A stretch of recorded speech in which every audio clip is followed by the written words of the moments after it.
حسین یا حسین، حسین یا حسین، دنیا میں ایک نقطہ وحدت حسین ہے، ہر طبقہ بشر کی ضرورت حسین ہے۔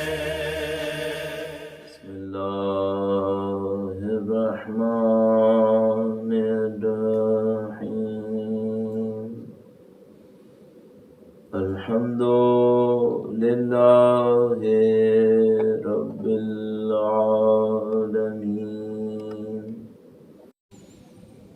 والصلاة والسلام علی سید الانبیاء والمرسلین،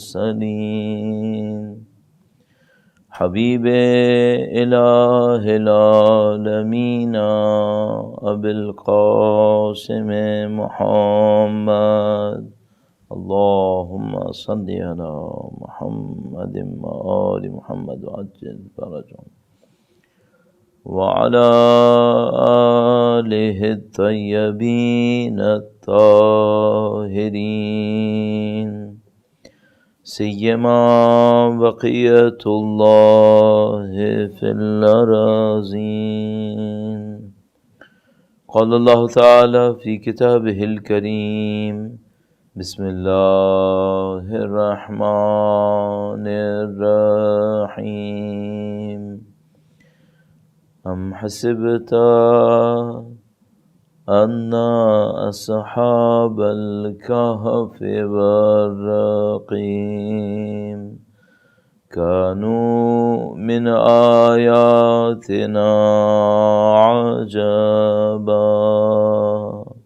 درود بھیجے گا محمد و آل محمد پر، اللہم صلی علی محمد و آل محمد وعجل فرجهم۔ پروردگار عالم کا انتہائی احسان ہے، خدا متعال کی شکر گزار ہیں۔ پروردگار نے ہماری غفلتوں کے باوجود، کوتاہیوں اور کمی تقصیر کے باوجود ہمیں سید الشہداء کی ذکر کی نعمت سے نوازا، ہمارے بچوں کو اہل بیت اطہار علیہ السلام کی ہدایت کی طرف توجہ دلائی۔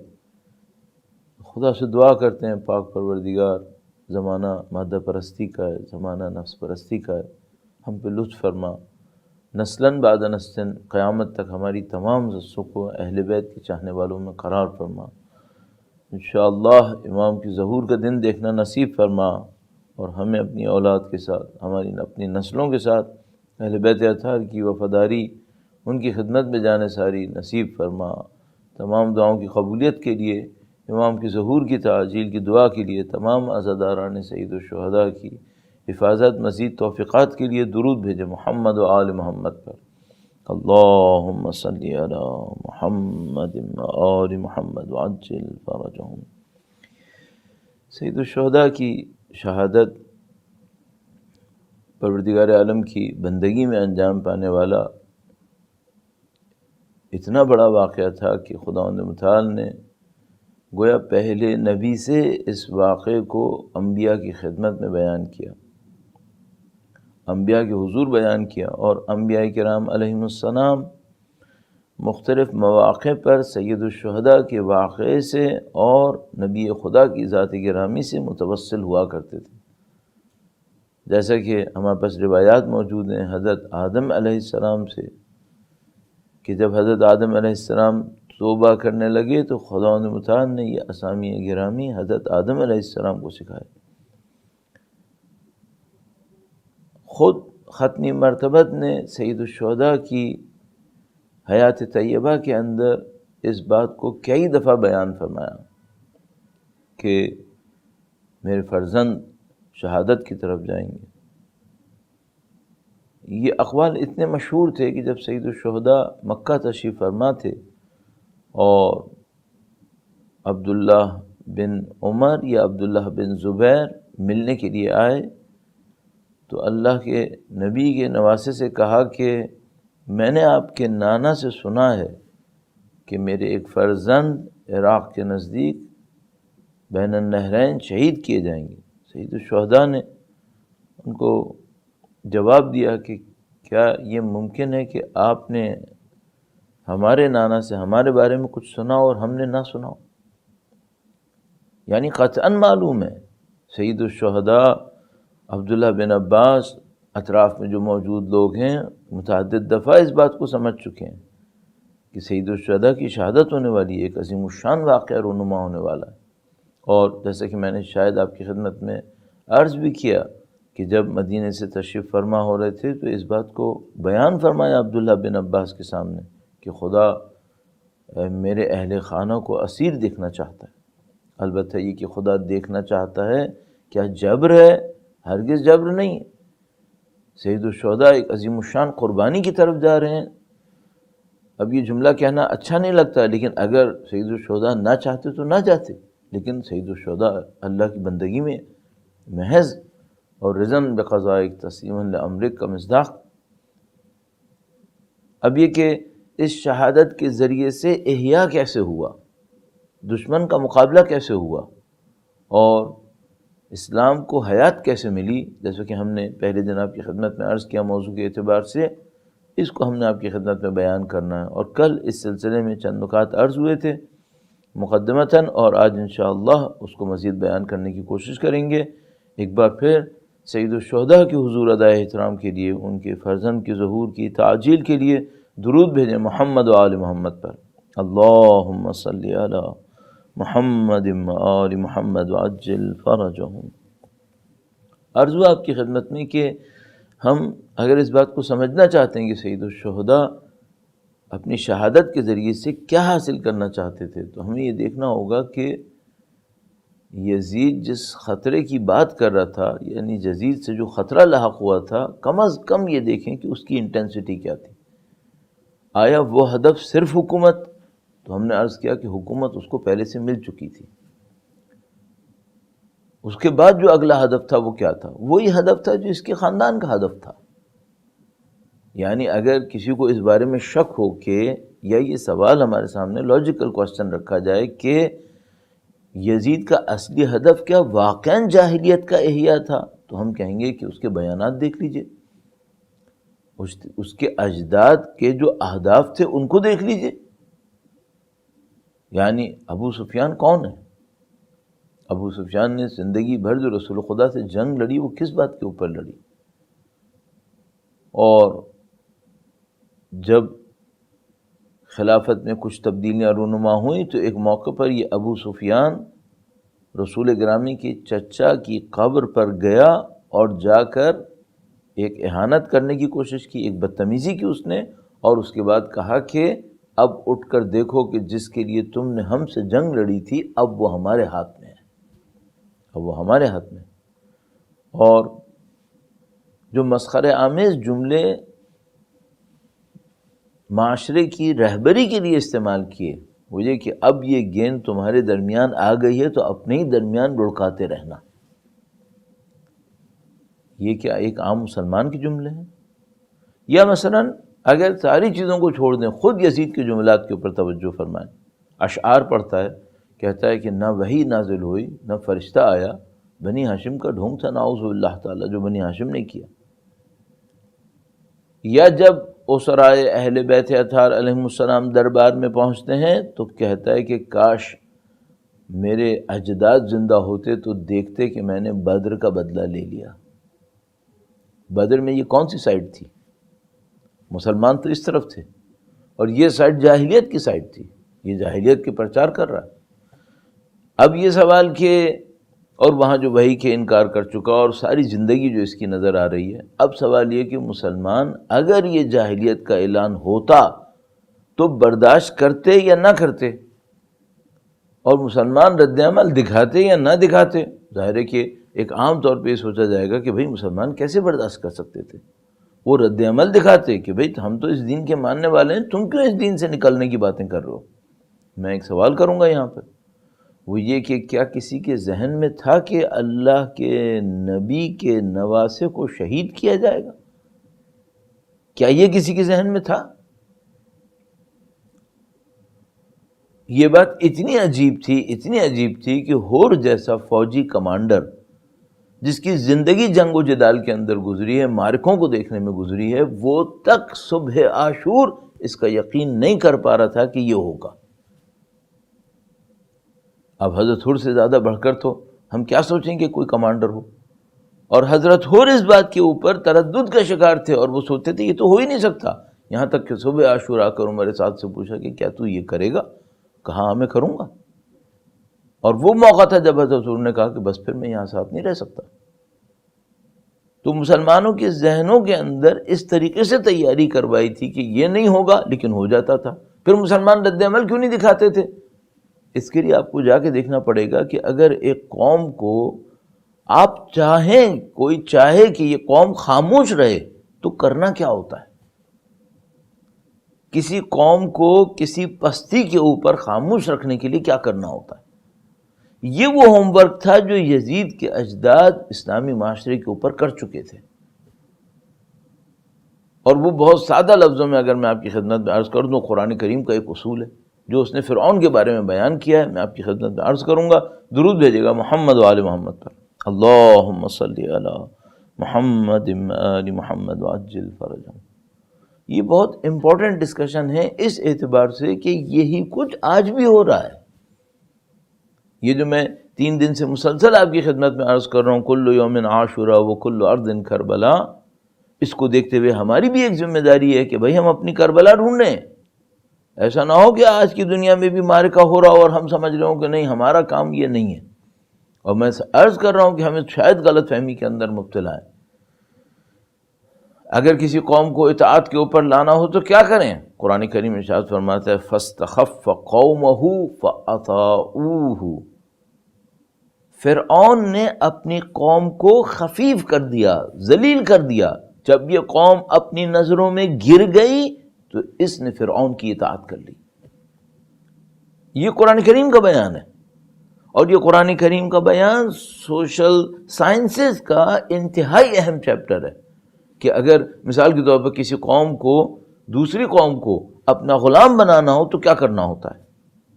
میں بہت معذرت چاہوں گا کہ شاید یہ بات مجلس کے ماحول کے مطابق نہ ہو، لیکن بہرحال تاریخ کے اندر موجود ہے اور آپ اس سے سیکھ سکتے ہیں میں اور آپ۔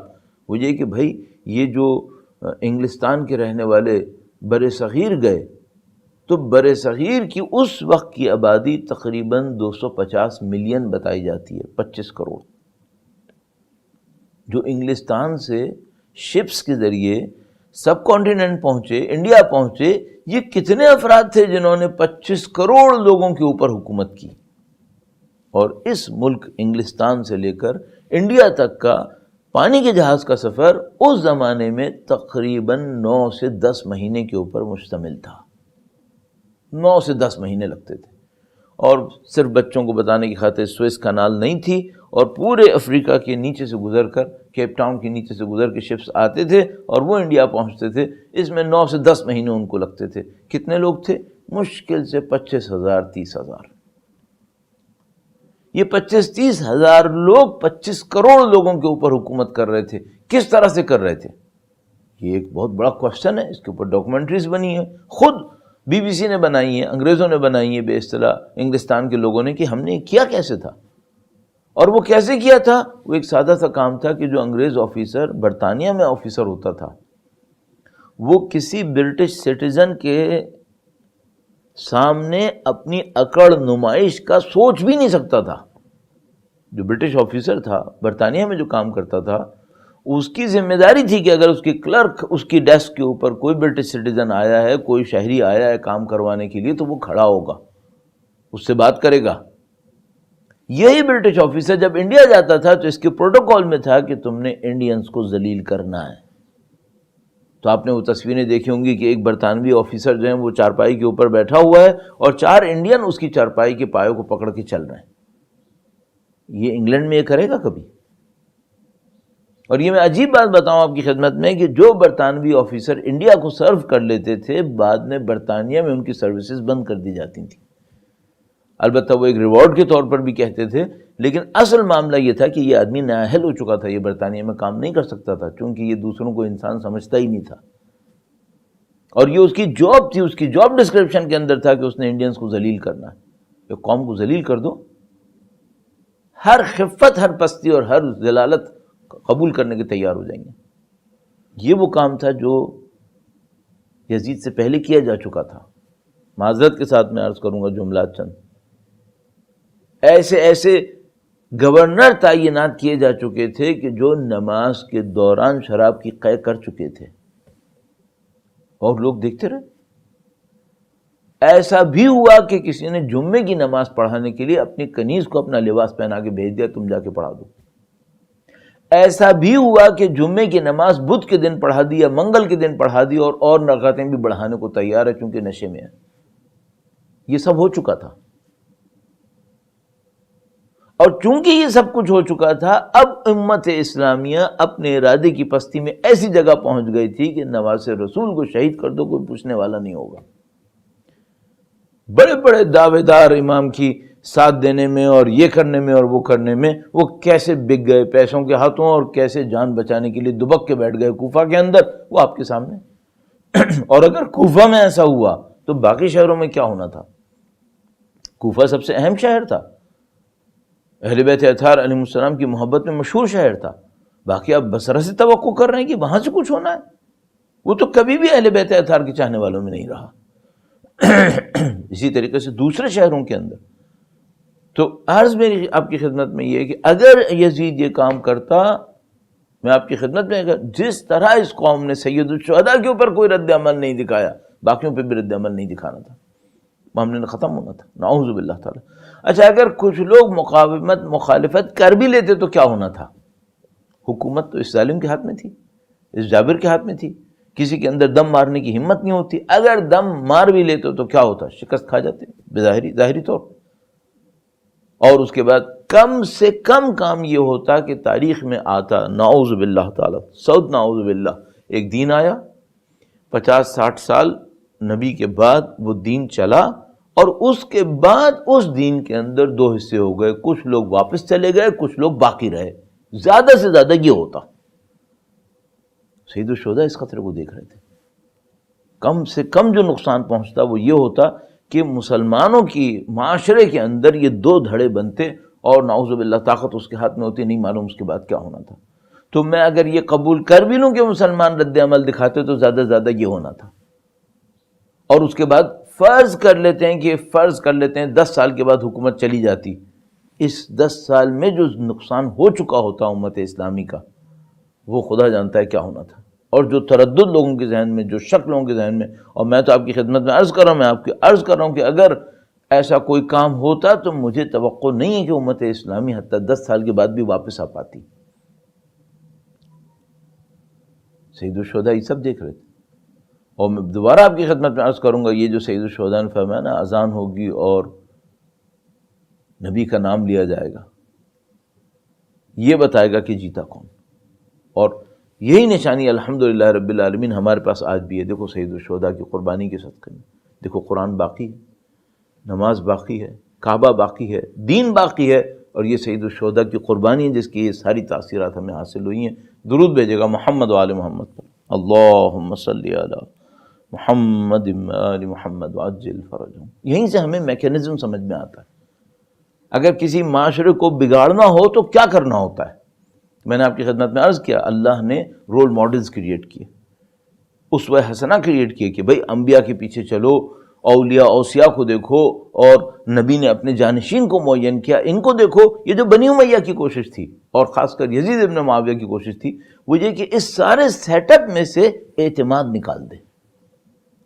اور میں آپ کی خاص توجہ چاہوں گا کہ آپ اس پوائنٹ کو دیکھیے کہ اگر اعتماد نکلتا ہے تو کیا ہوتا ہے، اور اعتماد وہ کیسے سلب کرنا چاہتا تھا، اس کے اوپر ضرور توجہ فرمائے گا۔ یہ میرا ٹرسٹ ہے اس وقت۔ درود بھیجے گا محمد و آل محمد پر، اللہم صلی علی محمد و آل محمد۔ یزید کیا چاہتا ہے؟ یزید یہ چاہتا ہے لوگوں کا جو کانفیڈنس ہے اللہ کے اوپر، جو بلیف ہے، یہ کانفیڈنس شیک ہو جائے۔ لوگوں کا ایک یقین ہے، کانفیڈنس ہے اہل بیت اطہار کے اوپر، نعوذ باللہ تعالی یہ اپنی جگہ سے ہل جائے۔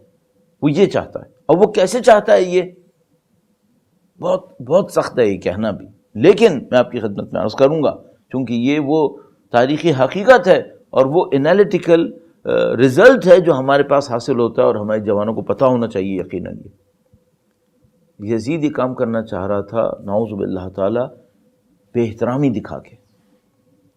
وہ کیسے؟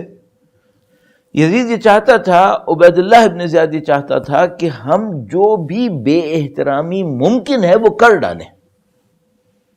جب یہ سب کر ڈالیں گے تو اسلام کا ہر ممبر، ہر مسلمان اپنے آپ سے ایک سوال کرے گا، خدا ہے یا نہیں ہے؟ اگر خدا ہے تو یہ کیا ہوا پھر؟ اور یہ وہ کوشچن تھا، وہ چاہتا تھا کہ لوگوں کے ذہن میں جائے۔ تو مثال کے طور پر ایک طرف سے سید الشہداء اپنی شہادت کے لیے تیار ہیں، اور اب آپ تصور کیجئے کیا عرب کی رسموں میں ہے کہ مخالف جنگ کے اندر مخالف لشکر کے سربراہ کی نعوذ باللہ تعالی گردن کاٹی جائے؟ یہ جو ہم زیارتوں کے اندر پڑھ رہے ہیں کہ یا ثار اللہ وابن ثارہ والوتر الموتور، وہ جس کی شاہ رگ کاٹی گئی۔ اللہ اکبر! کیا عرب کی رسم میں تھا یہ؟ نہیں۔ کیا عرب کی رسم میں یہ تھا کہ جس قبیلے کو شکست ہو، جس لشکر کو شکست ہو، اس کے سردار کا لاشا پامال ہو؟ قطعاً نہیں۔ حتیٰ بالکل برخلاف تھا، عرب کی رسم کے اندر تھا کہ اگر دو قبیلوں کے درمیان جنگ ہوگی، سردار کو کوئی ہاتھ نہیں لگائے گا، سردار کے گھرانے کو کوئی ہاتھ نہیں لگائے گا۔ یہاں تک کہ جب بی بی طلحہ زینبیہ کے اوپر تشریف فرما ہوئی ہیں تو ایک موقع پر شمر کو پکار کے کہا کہ اگر تمہارے اندر اسلام نہیں ہے، تمہارے اندر انسانیت نہیں ہے، تو عرب کے رسم و رواج کا ہی کچھ خیال کرو۔ کیا عرب کا یہ رسم ہے؟ کیا نہیں تھا یہ سب کچھ؟ تو کیوں لاشا پامال کیا؟ کیوں خیموں کو آگ لگائی؟ کیوں سید الشہداء کے حلقوں میں مبارک کے اوپر خنجر چلایا؟ یہ چاہتے تھے کہ لوگوں کے ذہن میں یہ سوال آئے کہ اگر حسین اللہ کے اتنے بڑے نمائندے ہیں اور ان کے ساتھ یہ سب کچھ ہو گیا تو خدا کہاں ہے؟ یوں سوال کریں لوگ۔ اور اس کے ساتھ ساتھ ان کے ذہن میں یہ بھی آئے کہ بھئی اگر ان کے ساتھ یہ سب کچھ ہو گیا اور خدا نے کچھ نہیں کیا تو پھر ہم کہاں ہیں؟ پھر ہم خدا سے کیسے مانگ رہے ہیں؟ نعوذ باللہ تعالی۔ یہ وہ سوالات تھے جو وہ چاہتا تھا کہ لوگوں کے ذہن میں جائے۔ اور سید الشہداء اپنی قربانیاں دیتے رہے، اور نصرت خدا نے چند سیکنڈز کے اندر یہ سارے منصوبے ختم کر دیے۔ اور میں یہاں پہ اور تفصیل میں نہیں جاؤں گا کہ سید الشہداء نے ان تمام مکر و فریب کے مقابلے میں جو طریقہ کار اختیار کیا تھا اسلام کو زندہ کرنے کا، وہ زندہ کرنے کا طریقہ کار کیا تھا؟ یزید کا طریقہ تھا اعتماد سلب کر دو، خدا پہ یقین ہٹ جائے، اہل بیت کی رہبری، رہنمائی، امامت کے اوپر یقین ہٹ جائے، مسلمان اپنے دین کے اندر شک کرنے لگے۔ اور سید الشہداء کا طریقہ کار کیا تھا؟ سید الشہداء نے یہ طریقہ کار اختیار کیا کہ جو اعلیٰ ترین قربانی ہے اس کے ظلم کے مقابلے میں، اس کی غیر انسانی حرکتوں کے مقابلے میں، وہ اعلیٰ ترین قربانی میں صبر کے ساتھ دوں گا۔ اور خداوند متعال کا قانون ہے صابرین کے لیے، ان اللہ مع الصابرین۔ یزید چاہتا تھا کہ لوگوں کے ذہن میں خدا کے بارے میں شک آئے، امام یقین کے اعلیٰ ترین مراحل کے اوپر فائز ہے۔ امام جانتے ہیں کہ یہ مکر و فریب جواب پائے گا خدا کی طرف سے اگر میں صبر کروں گا، میرے اہل خانہ صبر کریں گے، ان اللہ مع الصابرین، خدا کی قدرت جلوہ گر ہوگی اس صبر کے مقابلے میں، اور یزید کا مکر و فریب ختم ہو جائے گا۔ یہ سید الشہداء کا یقین تھا جس کے اوپر وہ قربانیاں دے رہے تھے، چاہے وہ قربانی حضرت علی اکبر کی ہو یا حضرت علی اصغر کی ہو، یا خود اپنے آخری لمحات میں جب فرمایا رضن بقضائک تسلیما لامرک، اس یقین کامل کے اوپر رہتے ہوئے جب انہوں نے اپنی بہن کو الوداع کیا تو فرمایا کہ بہن صبر کرنا، ان اللہ مع الصابرین، یعنی بہن آپ جانتی ہیں کہ میں صبر کے ذریعے سے خدا کی نصرت کو زمین کے اوپر لے کر آؤں گا، آپ اس صبر میں میرا ساتھ دیجئے تاکہ خداوند متعال کی نصرت اس زمین کے اوپر اترے اور اس لعین کے سارے نقشوں کو ختم کر دے اور دین اسلام کو احیاء ملے۔ اور یہی ایسا ہوا۔ سید الشہداء کے کم از کم میں معجزہ اگر میں یہاں پر بیان کروں، تاریخ کربلا معجزوں سے بھری ہوئی ہے، کم از کم معجزہ اگر میں بیان کروں تو میں کہوں گا وہ موقع تھا جب سید الشہداء کے سر اقدس نے تلاوت قرآن کریم شروع کی، اور روایات کے مطابق ایک سے زیادہ مرتبہ، ایک سے زیادہ شہروں کے اندر سید الشہداء کا سر اقدس تلاوت قرآن کریم کرتا ہوا دیکھا گیا۔ کیوں اس تلاوت کی اتنی اہمیت ہے؟ یہ جو بار بار ہمارے اور آپ کی زبان پر ہے، خطیب نو کے سنا، خطیب نو کے سنا. بچوں کی خدمت میں عرض کر رہا ہوں، سنا کا مطلب ہوتا ہے نیزہ، نوک یعنی اس کی انی جو اس کے اوپر نیزے کا بلیڈ ہوتا ہے. خطیب نو کے سنا، نیزے کی اس انی اور کونے کے اوپر لگے ہوئے سر نے خطابت کی ہے، قرآن کریم کو پڑھا ہے. کیوں اس کی اتنی اہمیت ہے؟ اس کی اہمیت اس جگہ سے ہے کہ جب یہ واقعہ رونما ہوا تو جتنا بھی وہ مجمع وہاں پہ لگا ہوا تھا سب نے ایک بات دیکھ لی، بلکہ دو باتیں میں کہوں گا فوراً لوگوں کے ذہنوں کے اندر یقین کی حد میں آ گئیں. نمبر ایک، خدا ہے. نمبر دو، خدا حسین کے ساتھ ہے. درود بھیجیں محمد و آل محمد پر. اللہم صلی علی محمد و آل محمد وعجل فرج. کیوں خدا متعال نے سر اقدس سے تلاوت کروائی اتنے مجمع کے سامنے؟ خدا یہ چاہتا تھا کہ جو لوگ وہاں پر موجود ہیں وہ دیکھ لیں اپنی آنکھوں سے کہ تم کو یہ ثابت کرنا چاہتا تھا کہ خدا نہیں ہے، دیکھو خدا ہے، اور وہ خدا حسین کے ساتھ ہے. اور یہ وہ ٹرننگ پوائنٹ تھا. عزیزان محترم، تاریخ میں یہ جو حقائق بیان ہوئے ہیں یہ بہت خوبصورت ہیں، قابل غور ہیں. ہم نے کم غور کیا. کیوں ہمارے پاس ایسا ہے کہ کوفے میں آمد تک، اسرا کی آمد تک تو پورا کوفہ جشن منا رہا تھا، لیکن جب اسرا اہل بیت اطہار علیہم السلام کسی شہر میں داخل ہوتے تھے وہ شہر منقلب ہو جاتا تھا. کیوں منقلب ہو جاتا تھا؟ اگر کوئی یہ کہ ان کو پتہ نہیں ہوتا تھا کہ کون آ رہا ہے، تو میں آپ کی خدمت میں عرض کروں پہلے سے اعلان کی جاتی تھیں چیزیں. اور اہل بیت اطہار علیہ السلام کے چاہنے والوں کو کیا پتہ نہیں تھا کہ 2 دن پہلے اہل بیت اطہار علیہ السلام شہید کر دیے گئے؟ معلوم تھا. لوگ جمع ہوئے تھے اور اس کے بعد پھر منقلب ہوئے. اور یہ وہ جگہ تھی جہاں پہ سید الشہداء نے لوگوں کو ایک اعتماد دیا. اب میں ایک قول نقل کروں آپ کی خدمت میں. ایک مفکر، مغربی مفکر سید الشہداء کے بارے میں ایک جملہ کہتا ہے، اور اس نے کہا کہ تمام تر عقلی دلائل، آپ ریشنلٹی میں، فلسفی کے اندر فلسفیکل آرگومنٹ کرتے ہیں اللہ کی ایگزسٹنس کے اوپر، تو اس نے کہا کہ تمام تر ان عقلی دلائل سے قطع نظر اگر اسلام کی ہسٹری میں کوئی پروف ہو کہ خدا ہے تو وہ شہادت امام حسین ہے. اس نے کہا کہ شہادت امام حسین یہ واقعہ عظیم الشان واقعہ ہے جو خدا کے ہونے پہ دلیل ہے، اسلام کی حقانیت پہ دلیل ہے. آج میں اور آپ جو یہاں بیٹھے نا 1400 سال کے بعد، اگر کبھی ہم میں سے کسی کے ذہن کے اندر خدا کے بارے میں سوال آتا ہے، ہمارے اور آپ کا دماغ خود بخود ریفر کرتا ہے کربلا کو. خدا ہے، خدا ہے، اور وہی بھی ہے، خدا کا رشتہ بھی ہے، اور قیادت اہل بیت اطہار کے پاس ہے. یہ جو سید الشہداء کا کام تھا، یہ جو چند پوائنٹ سید الشہداء نے اپنی شہادت سے ثابت کیے، اب ہمیشہ کے لیے ایک معاملہ ختم ہو گیا. اب اگر کوئی کھڑے ہو کر کہے ہم دین اسلام کے نعوذ باللہ تعالی غلط ہونے کا اعلان بھی کرتے ہیں، اس کا کیا تعلق ہے؟ اعلان کرتا رہے، چند آدمی کھڑے ہو کر اعلان کرتے رہے. جب تک قیادت سید الشہداء اور ان کا خاندان یہاں موجود ہے، دین اسلام کو کوئی اس ٹائپ کا خطرہ نہیں ہے. اور اس خاطر اس 61 ہجرہ سے لے کے آج تک کسی مسلمان باغی طاغی حاکم کے منع یا ہاں کرنے سے اسلام پہ کوئی اثر نہیں پڑا. اس کی وجہ یہ ہے کہ قیادت اہل بیت کے ہاتھ میں ہے. جب تک یہ قیادت اہل بیت کے ہاتھ میں ہے، اسلام کو کوئی خطرہ لاحق نہیں ہوگا. درود بھیجیں محمد و آل محمد پر. اللہم صلی علی محمد و آل محمد وعجل فرجہم. بس یہ جو سید الشہداء نے احیاء دین کیا، احیاء اسلام کیا، وراثت ائمہ اطہار علیہ السلام کی اپنے خون سے حفاظت کی، یہ جو جملے میں اور آپ کہتے ہیں، ان کا مطلب کیا ہوا؟ ان کا مطلب یہاں سے شروع ہوا کہ سید الشہداء نے لوگوں میں خدا پہ اس اعتماد کو جگا دیا، اور آج تک ہوا. اور اتنے پوائنٹس اس کے اندر ہیں، اور ظاہر ہے کہ مجھے باقی ایام میں آپ کی خدمت میں اس پروسیجر کو، اسلامی معاشرے کے احیاء کے معاملے کو اور تفصیل سے بھی عرض کرنا ہے. تو میں ایک اور پوائنٹ کی طرف منتقل ہوتا ہوں. درود بھیجے گا محمد و آل محمد پر. اللہم صلی علی محمد و آل محمد وعجل فرجہم. اب یہاں سے باقی مجالس کے لیے جو میری کوشش ہوگی وہ یہ کہ ہم شہادت سید الشہداء اور اس واقعے کے اندر جو انسانی کمالات اہل بیت زندہ کرنا چاہتے ہیں ان کے اوپر اپنے فوکس کو کریں.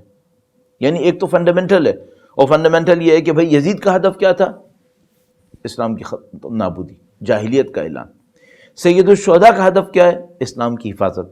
اس کا طریقہ کار کیا تھا؟ اس کا طریقہ کار یہ تھا کہ جب لوگوں کے دلوں میں خدا پہ شک اتنے حد تک چلا جائے گا، اہل بیت کی قیادت کے بارے میں نعوذ باللہ تعالیٰ مشکوک ہو جائیں گے، میں ایک اعلان کروں گا، معاملہ ختم ہوگا. سید الشہداء کا طریقہ کار یہ تھا کہ میں خدا پر یقین کو زندہ کر دوں گا. اور اب میں وقت کھوئے بغیر، اس موقع کو کھوئے بغیر بی بی زینب سلام اللہ علیہا کی خدمت میں ایک سلام عرض کروں گا. ان کی ذات گرامی پر درود بھیجیں. محمد و آل محمد، اللہم صلی علی محمد و آل محمد وعجل فرجہ. بی بی کے خطبے سید الشہداء کی منطق کی تشریح تھے. جو بھی سید الشہداء کی لاجک تھی، اس لاجک کو سب سے پہلے سب سے خوبصورت انداز میں بی بی سلام اللہ علیہا نے مختلف خطبوں میں بیان کیا. وہی یقین علوی اور وہی عزم حسینی بی بی کے خطبوں کے اندر ریفلیکٹ ہے. عظمت ہے واقعہ. اور کس حالت میں کھڑے ہو کر ارشاد فرمایا ہے، اللہ اکبر، اس حالت میں کہ بڑے بڑے طاقتور انسانوں کے جگر کٹ جائیں. اور وہ مخدرہ معظمہ تشریف فرما ہے سید الشہداء اور اپنے بھائیوں کی قربانیوں کی منطق کو بیان کرنے کے لیے، حکمتوں کو بیان کرنے کے لیے. اور طاقتور ترین بیان جو بی بی کا بیان ہے وہ دربار شام کے اندر یزید ابن معاویہ کے سامنے لعنت اللہ علیہم اجمعین اس کے سامنے آیا، اور بی بی نے اس موقع پر ارشاد فرمایا کہ دیکھ خدا ہمارے ساتھ ہے، خدا ہمارے ساتھ ہے. خدا پر یقین کا 1000 اظہار کوفہ میں فرمایا عبید اللہ ابن زیاد کے سامنے. جب اس نے کہا کہ خدا نے تمہارے بزرگوں کو مارا، نعوذ باللہ تعالیٰ، بیوی نے وہ توحیدی جملہ ارشاد فرمایا، وما رأینا الا جمیلا، ہم نے حسن اور خوبصورتی کے سوا کچھ نہیں دیکھا. اللہ اکبر. خدا پہ یقین کا یہ عالم. 18 بھائیوں کو قربان کرنے والی بہن یہ جملہ ارشاد فرما رہی ہیں. توحید کو آسمان پہ پہنچا دیا. یقین، خدا پر یقین کو اتنے عجیب طریقے سے ظاہر کیا کہ میں گارنٹی سے کہہ رہا ہوں کہ تاریخ میں اب تک آنے والے جتنے لوگوں نے ان خطبوں کو پڑھا ہوگا، جس کسی نے اس جگہ تک پہنچ کر اپنی عقل اور شعور کو استعمال کیا، اس کا توحید پہ یقین بڑھ جائے گا. ایک بیوی کو خدا پہ اتنا یقین ہے، جبکہ ابھی تمام تر حالات نامساعد ہیں، ان کے لیے کوئی راستہ نہیں نظر آتا بظاہر. تو مثال کے طور پر ہر چیز خلاف، لیکن بی بی نے سلام اللہ علیہ نے وہ خطبے ارشاد فرمائے. پھر اس کے بعد آئیے شام کے دربار میں، اور وہاں پہنچ کر تو بی بی نے اس الہی بصیرت کا وہ اظہار فرمایا. ابھی مصائب پڑھنے کا ارادہ نہیں ہے، لیکن کیا کریں، یہ حقائق موجود ہیں ہمارے پاس تاریخ میں. دربار کے اندر تشریف فرمائے. میں حقیقت یہ ہے کہ بازار اور دربار کے مصائب کو میں ان کی تاریخوں میں بھی نہیں پڑھ پاتا. حقیقت یہ کہ میں نہیں پڑھ پاتا. تو میں آپ کی خدمت میں کیا عرض کروں، آپ خود اپنے آنکھوں سے اس منظر کو لے آئیے، اور جوانوں سے بھی عرض کروں گا کہ بیٹا کہیں نہ کہیں ضرور پڑھیے گا. شیخ عباس قمی کی ایک کتاب ہے نفس المحموم، نفس المحموم. یہ محموم یعنی غمزدہ، نفس یعنی سانس، غمزدہ انسانوں کی جان. اس کتاب کا نام ہے نفس المحموم. اس کتاب کو ضرور مطالعہ فرمائیے. انگلش میں ٹرانسلیٹ ہوئی بھی ہے، اردو میں بھی ٹرانسلیٹ ہوئی بھی ہے، اور اوریجنلی تو پرشین میں تھی اور باقی زبانوں کے اندر بھی ترجمہ ہوئی ہے، نیٹ کے اوپر بھی مل جاتی ہے. تو شام کے احوال ضرور دیکھیے. بی بی اس حالت میں تشریف فرما ہے، یزید سے خطاب کیا، اور وہاں پر ایک الہی بصیرت کو استعمال کرتے ہوئے جملہ ارشاد فرمایا. کہا یزید تجھے جتنا مکر و فریب کرنا ہے کر لے. اور بی بی نے ایک طاقتور جملہ فرمایا، کہا تو کبھی ہمارا نام نہیں مٹا سکے گا. اللہ اکبر. کیسے یقین ہے بی بی کو. آپ قیدی ہیں، آپ کے قافلے کے آپ کے قبیلے کے سارے مرد سوائے ایک مولا چوتھے امام کے سب شہید ہو چکے ہیں. اس قید سے چھٹنے کا فی الحال کوئی امکان نہیں ہے. اس لعین کا کوئی بھروسہ نہیں، کسی بھی سیکنڈ کے اندر امام سجاد کو شہید کرنے کی باتیں کر رہا ہے. نعوذ باللہ تعالی خواتین کو کنیز بنانے کی باتیں کر رہا ہے. اور الہی استقامت بی بی زینب کے اندر اتنی ہے کہ فرمایا تو نے جو کچھ کرنا ہے کر لے، تو ہمارا نام نہیں مٹا سکے گا. کیوں؟ خدا ہمارے ساتھ ہے، ہم نے صبر کیا ہے، ہم نے قربانی دی ہے، خدا ہمارے ساتھ ہے. خدا پہ بھی یقین ہے، خدا کے قوانین پہ بھی یقین ہے، اپنی حقانیت پہ بھی یقین ہے. یہ یقین تھا جو قوم کو زندہ کر گیا.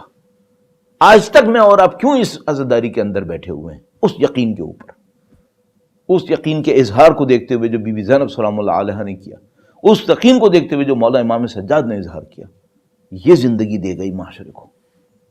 ہم جو 1400 سال کے بعد اس یقین کو دیکھتے ہیں تو زندگی حاصل کر رہے ہیں. اس موقع پہ مسلمانوں کو پتہ چلا کہ ہاں اب اسلام کا ایک اور ثبوت مل گیا. جن لوگوں نے نبی کو نہیں دیکھا تھا انہوں نے حسین کو دیکھ لیا، اور جنہوں نے حسین کو نہیں دیکھا تھا انہوں نے بی بی زینب کو دیکھا اور یقین پایا. اور اس کے بعد مولا چوتھے امام سے لے کر باقی آنے والے تمام ائمہ نے اس یقین دلانے والے واقعے کو زندہ رکھا. اب بار بار قربانی دینے کی ضرورت نہیں تھی، اب صرف اتنی ضرورت تھی کہ واقعے کو زندہ رکھو اور یہ واقعہ اپنے یقین کو لوگوں تک پہنچاتا رہے گا. اور یہ عزاداری کی حکمت شروع ہوئی یہاں سے. درود بھیجے گا محمد و آل محمد پر. اللہم صلی علی محمد و آل محمد وعجل فرج. یوں عزاداری کے اندر ایک حکمت آتی ہے. یوں شہادت بھی احیاء دین ہے، عزاداری بھی احیاء دین ہے. اور جو صرف ایک چیز رہ جاتی ہے وہ ہمارے پاس، وہ شعور جو سید الشہداء کی قربانی ہمیں دے رہی ہے، اس شعور کو استعمال کریں. آپ اور میں اس عظیم الشان تحریک کا حصہ بنے ہوئے ہیں کہ جس کا کام ہر دور میں دین کو نیا خون فراہم کرنا ہے. جب یہ میں آپ کی خدمت میں عرض کر رہا ہوں، آپ سب کو یاد ہوگا لیکن میں عرض کر رہا ہوں، کراچی میں عاشور کے دن بم دھماکہ ہوا تھا. بم دھماکہ ہوا تھا. اس بم دھماکے کو ایسی جگہ پہ رکھا گیا تھا جہاں جلوس کا ابتدائی حصہ تھا. آپ کو پتہ ہے کراچی کا جلوس کلومیٹرز کے اوپر پھیلا ہوا ہوتا ہے. ابتدائی حصے میں رکھا تھا. ابتدائی حصے میں جوان بڑے بڑے علم تھامے ہوئے ہوتے ہیں. بم وہاں پہ رکھا گیا تھا. آپ کی قوم کے جوانوں نے، بچوں نے اپنے جسم کے ٹکڑے ہوا میں اڑتے دیکھے، علم نہیں گرنے دیے. علم نہیں گرنے دیے.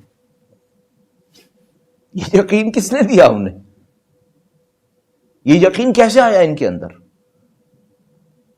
یہ یا حسین کا اثر تھا، یہ جو ماتم کرتے آ رہے تھے اس کا اثر تھا کہ ان کی نسلوں نے اپنے ماتم سے اور حسین کا نام لے لے کر ان بچوں کو سمجھایا تھا، دیکھو بیٹا حسین کے اندر حقانیت ہے، یہ حقیقت ہے، خدا ہے، اور خدا ہمیشہ حسین کے ساتھ ہے. جس طرح نبی نے فرمایا حسین منی وانا من حسین، خدا بھی حسین کے ساتھ ہے.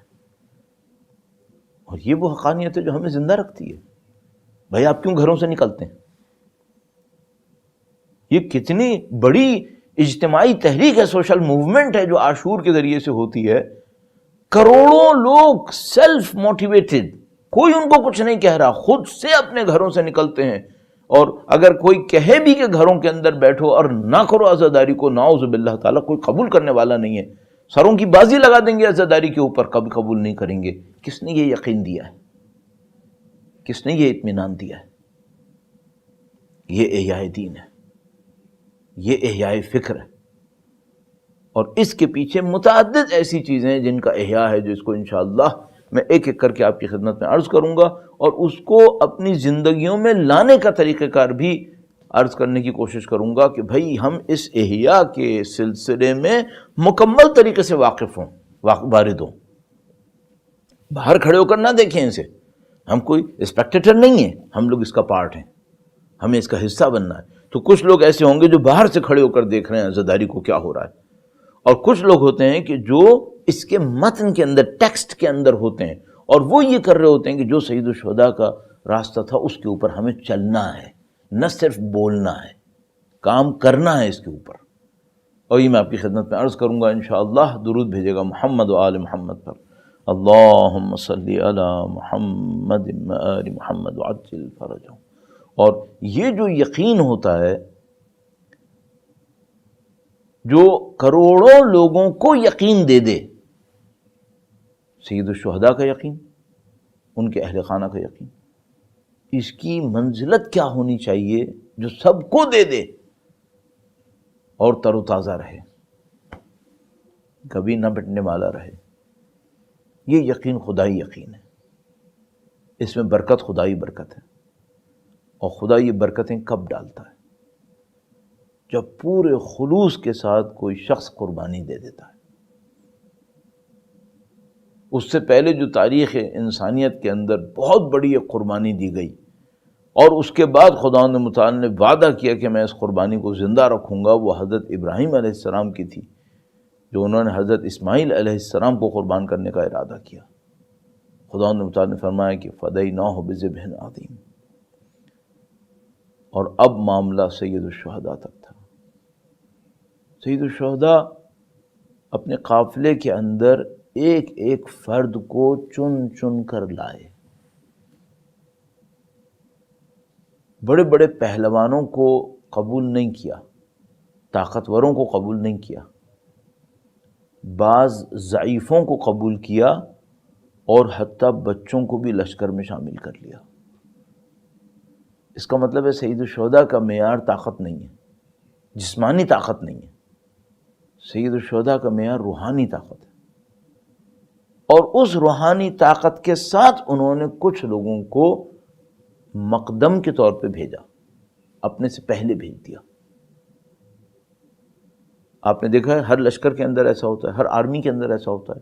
ایک گروپ ہوتا ہے جو آرمی کے آگے آگے چل رہا ہوتا ہے، اور یہ جو آرمی کے آگے آگے گروپ چل رہا ہوتا ہے یہ بڑا ڈیکوریٹڈ ہوتا ہے. آپ نے دیکھا ہوگا مارچ پاسٹ کے اندر، پریڈس وغیرہ کے اندر جو آگے جو ٹیم چل رہی ہوتی ہے بڑی ڈیکوریٹڈ ہوتی ہے، بہت زیادہ سمبولک اس کے اندر پروسیجر ہوتا ہے کہ بھئی یہ آپ کے آرمی کو ریفلیکٹ کر رہی ہے کہ آپ کی آرمی کیسی آرمی ہے.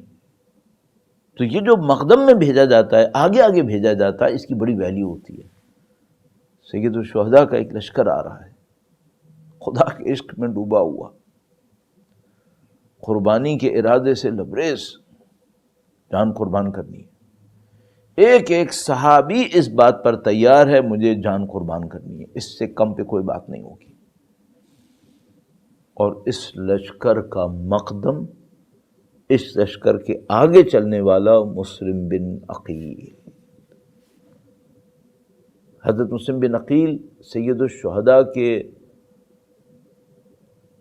تمام تر پیغامات کا حامل ایک شخصیت ہے. نہ صرف یہ کہ ان کے پاس سید الشہداء کا وہ پیغام تھا جو وہ کوفہ کے ماننے والوں کو دینا چاہتے تھے، پوری نہضت کا پیغام سید الشہداء کے مسلم بن عقیل کے ہاتھ میں تھا. جو کچھ سید الشہداء کے ذریعے سے انجام پانا تھا وہ سب کا سب مسلم بن عقیل کے ہاتھ میں تھا. لہذا مسلم بن عقیل کو سید الشہداء نے ثقۃ، میرا مورد اعتماد کہہ کر بھیجا، اور کہا کہ اس کی بات میری بات ہے. تو وہ ہر چیز لے کر آئے. اور سید الشہداء کسی کو بلا معیار تو یہ مقام نہیں دیں گے، کوئی معیار ہوگا تو مقام دیا ہوگا. سید الشہداء نے کہا یہ میرا مورد اعتماد ہے، یہ میرے لشکر کی نمائندگی کر رہا ہے، یہ 1 مہینے پہلے کوفہ پہنچا ہوا ہے. اس کا مطلب ہے ان کے اندر کوئی حقیقت ہوگی جس کو دیکھ کر سید الشہداء نے کہا. اور وہ حقیقت کیا ہے؟ تو اگر میں ایک جملے میں صرف کہوں تو وہ حقیقت ہے عشق حسینی. مسلم بن عقیل عشق حسینی کا پیکر ہیں. نہیں معلوم واقع کربلا میں کتنے لوگوں کو پہلے سے تربیت دی گئی ہے کہ امام حسین کا ساتھ دینا ہے. ظاہر ہے کہ جو مشہور و معروف شخصیت، سب سے زیادہ قابل احترام اور باعظمت شخصیت جس کے بارے میں ہم تذکرہ کرتے ہیں، وہ مولا ابو الفضل عباس کی شخصیت ہے سلام اللہ علیہ. ان کی شخصیت ہے کہ جس کو تربیت ایسے دیا گیا ہے کہ اس نے امام حسین کا ساتھ دینا ہے بچپن سے لے کر شہادت تک. اور نہیں معلوم کتنے ایسے ہیں جو تربیت دیے گئے ہیں کہ امام حسین کا ساتھ دینا ہے. مجھے لگتا ہے کہ ان میں سے ایک مسلم بن عقیل جس عشق کے ساتھ بڑھ رہے ہیں اور جس طرح اپنے عشق کے اندر مختلف مرحلوں پہ قربانیاں دے رہے ہیں. جو کچھ سید الشہداء کے اصحاب تھے جب شہید ہونے جا رہے تھے، عصر عاشور تھا، ظہر عاشور کے بعد ایک ایک کر کے لوگ شہید ہونے گئے، تو جب بھی کوئی صحابی اپنے اندر دیکھتا تھا کہ حالات کیسے ہیں تو وہ ایک نظر امام حسین کے چہرے کو دیکھ لیتا تھا. اور راوی بیان کرتے ہیں، وہ کہتے ہیں کہ سید الشہداء کے چہرے پر اتنا اطمینان تھا کہ جو سید الشہداء کے چہرے کو دیکھتا تھا اسے لگتا تھا یہاں کچھ نہیں ہوگا، سب کچھ صحیح ہے، کوئی مسئلہ نہیں یہاں پہ. مسلم بن عقیل وہ غریب الوطن ہے، 1 مہینے پہلے اس میدان میں داخل ہوئے، سید الشہداء سے دور ہیں اور سید الشہداء کی پیروی میں عشق کے مراحل کو گزار رہے ہیں. اب عزیزو، اگر میں اپنی ناقص دانست کے اندر دیکھتا ہوں اس واقعے کو تو مجھے مسلم بن عقیل کے عشق کے 3 مرحلے نظر آتے ہیں. پہلا مرحلہ سید الشہداء کی غربت ہے. سید الشہداء غریب الوطن ہے، اپنے وطن سے دور ہیں، اور سید الشہداء کے جو اطراف میں لوگ ہیں وہ ایک ایک کر کے شہید ہو گئے. اور ایک موقع آیا جب عصر عاشور کے اوپر سید الشہداء تنہا کھڑے ہیں، غربت کی نشانی بنے ہوئے. میں کہوں گا دیکھو مسلم بن عقیل سید الشہداء کا سچا چاہنے والا، جس غربت کو امام حسین نے عصر عاشور دیکھا، مسلم بن عقیل ذی الحجہ میں اس غربت کا اظہار کر گئے، اس غربت کو تحمل کر گئے. ایک موقع آیا جب مسلم بن عقیل مسجد سے نکلے، اب جو اطراف میں دیکھا تو کوئی موجود نہیں تھا اور کوئی ساتھ دینے کو تیار نہیں، اور مسلم بن عقیل کوفہ کی گلیوں میں ایک گلی سے دوسری گلی میں، اور نہ کہیں جانا چاہتے ہیں کہ کسی کی جان خطرے میں نہ پڑے، اور نہ کوئی جگہ جہاں پر موجود ہوں، یہاں تک کہ ایک موقع کے اوپر کہیں بیٹھ گئے. جب بیٹھ گئے اور تھوڑی دیر بیٹھے رہے تو گھر کا دروازہ کھلا، وہاں سے ایک خاتون نے دیکھا اور کہا کہ تم حسب نسب سے ظاہری حلیے سے شریف لگتے ہو، تم کسی بڑے گھرانے کے ہو، میرے گھر کے سامنے مت بیٹھو، جاسوسوں کا دور ہے، تمہاری جان کو بھی خطرہ ہے، میرے گھر کو بھی خطرہ ہے، تم کہیں اور چلے جاؤ. مسلم بن عقیل نے سنا اور کہا کہ کیا پانی ملے گا؟ اس نے پانی پلایا، اور پانی پلانے کے بعد اس نے کہا کہ اب تمہارا کیا ارادہ ہے؟ فرمایا کہ میں کسی کی دعوت پہ بلایا گیا تھا، میں کوفہ بلایا گیا ہوں، میں یہاں پر غریب الوطن ہوں، اور مجھے بلایا لیکن بلانے کے بعد لوگوں نے میرا ساتھ نہیں دیا. جیسے ہی اس مومنہ نے یہ سنا، مسلم بن عقیل کا یہ بیان سنا، تو کہا کہیں تم میرے مولا مسلم بن عقیل کے سفیر تو نہیں ہو. عزیز، اس کا مطلب کیا ہے؟ اس کا مطلب یہ ہے کہ مرد تو شاید ساتھ نہیں دے رہے تھے، لیکن پروردگار عالم نے اہل بیت کے چاہنے والی خواتین کو وہ ہمت دی تھی کہ وہ آئیں اور سید الشہداء کے سفیر کا ساتھ دے دیں. مومنہ خواتین کا کردار بڑا عجیب ہے. مومنہ نے سید الشہداء کے سفیر کو پناہ دی. سید الشہداء کے سفیر مسلم بن عقیل گھر کے اندر تشریف لے گئے، کچھ دیر استراحت کی، عبادتوں میں مشغول ہو گئے. تھوڑی دیر کے بعد اس مومنہ سے کہا کہ میرا اسلحہ لے کر آؤ، مجھے گھر سے باہر جانا ہے. اس نے کہا کہ مولا آپ گھر سے باہر کیوں جا رہے ہیں؟ کہا کہ اطراف میں فوجوں کی آمد ہے، اور شاید مجھے یوں احساس ہوتا ہے، اپنے ذہن کو سوچتا ہوں کہ شاید مسلم بن عقیل کو گھوڑوں کی ٹاپوں کی آواز آئی ہو اور انہوں نے اندازہ کر لیا ہو کہ اس محلے کا محاصرہ ہو چکا ہے. عبید اللہ ابن زیاد کے جاسوس ہر طرف موجود تھے اور وہ ایک دوسرے کو خبر دے رہے تھے کہ اب مسلم بن عقیل یہاں گئے وہاں گئے، اور وہ مسلم بن عقیل کو پکڑنے کے لیے موجود ہوئے. عزیز و مصائب کا ایک عجیب پہلو ہے یہاں پر. مسلم بن عقیل نے کہا کہ طوعا میرا اسلحہ لا کر دو تاکہ میں دشمن کا مقابلہ کروں. انہوں نے کہا کہ مولا آپ گھر سے باہر کیوں جاتے ہیں؟ ہم گھر کا دروازہ بند کر لیں گے، آپ میرے گھر کو قلعہ بنائیں، آپ دشمن کا مقابلہ کریں، جتنا مقابلہ کر سکتے ہیں آپ مقابلہ کریں گے. عزیزو، مسلم بن عقیل نے عجیب جملہ کہا، آپ اہل بیت کے چاہنے والے، آپ حرم حسینی کا احترام کرنے والے ہیں نا. مسلم بن عقیل نے بڑا عجیب جملہ کہا اے مومنہ میں یہ قبول نہیں کروں گا کہ میں مارا جاؤں اور یہ میری لاش پہ گزر کے تیرے گھر کے اندر داخل ہوں.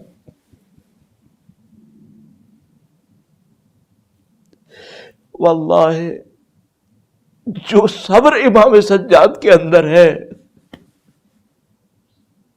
مسلم بن عقیل برداشت نہیں کر سکتے تھے کہ کوئی اجنبی ایک مومنہ کے گھر میں داخل ہو. کوئی مسلم بن عقیل کو کہے کہ عصر عاشور دیکھتے کہ امام سجاد نے کیا برداشت کیا، اس امام مظلوم نے کیا برداشت کیا، اللہ کی راہ میں کیا صبر کیا.